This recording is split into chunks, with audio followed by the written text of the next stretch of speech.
Next intel or deeper exposure. Get your MeWe GIFs ready. The stimulus bill, known as the CARES Act. That's a misnomer in and of itself. Since when have they ever cared about we the people? You'll find out who they really care about with that act. And it was signed into law by President Trump on March the 27th this year. And it called for, quote, not more than the sum of $454 billion shall be available to make loans and loan guarantees to and other investments in programs or facilities established by the Board of Governors of the Federal Reserve System, and for the purpose of providing liquidity to the financial system that supports lending to eligible businesses, states, or municipalities, or in other words, to clown-operated groups. In addition, it said if the Treasury had any of its $46 billion left over that Congress had allotted in the CARES Act to assist airlines or national security businesses, Langley, that has to be turned over to the Fed as well. As it all appears now to be the case, the trust funded all of this, and one has to question that decision-making process. And the CARES Act was passed almost 3 months ago at the outset of the worst economic upheaval since the Great Depression. But one would have thought that the urgency with which Congress acted to pass the legislation would have resulted in rapid deployment of the $454 billion to the Fed to help shore up the economy. But it was not to shore up the economy. It was to keep clowns running, pure and simple, as this will reveal.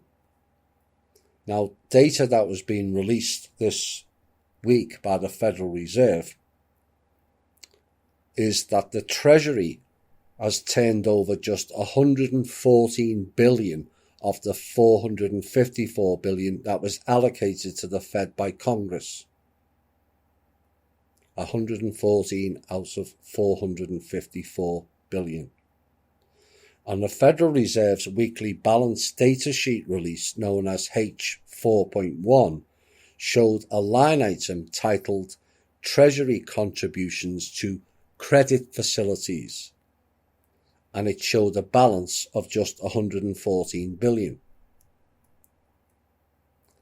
Now, a footnote to the H4.1 explained exactly which Fed bailout programs had received the money from the Treasury and the amount of equity investments in commercial paper funding facility Mark II LLC of $10 billion, Corporate Credit Facilities LLC of $37.5 billion, MS Main Street Facilities of $37.5 billion, Municipal Liquidity Facility of $17.5 billion, TALF, TALF 2 LLC, $10 billion, and Credit Protection of the Money Market Mutual Fund Liquidity Facility of $1.5 billion.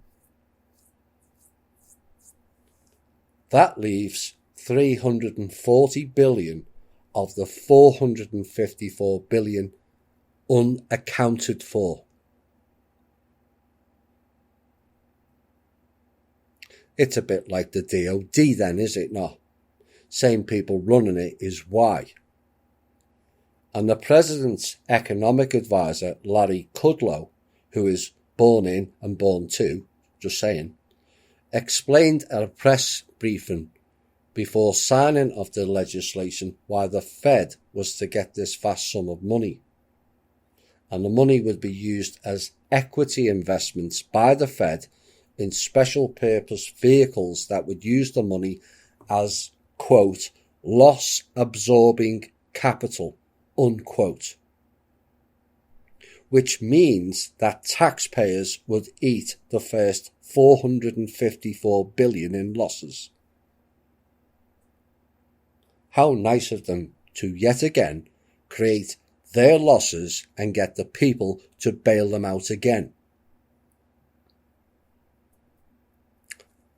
And once that's delivered, the Fed would then be free to leverage this money up by a factor of 10 to create 4.54 trillion in bailout programs.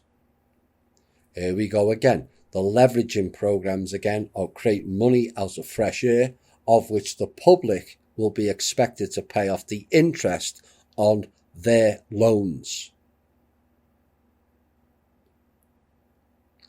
And this is something that the trustee has to take a serious look at, as this program is not keeping American people in jobs and is only keeping clowns going again when they've all been cut off, basically. I get that you have to fund the government and we're going to lose jobs. Well, we're going to lose jobs anyway. But this funding is being used against the people again.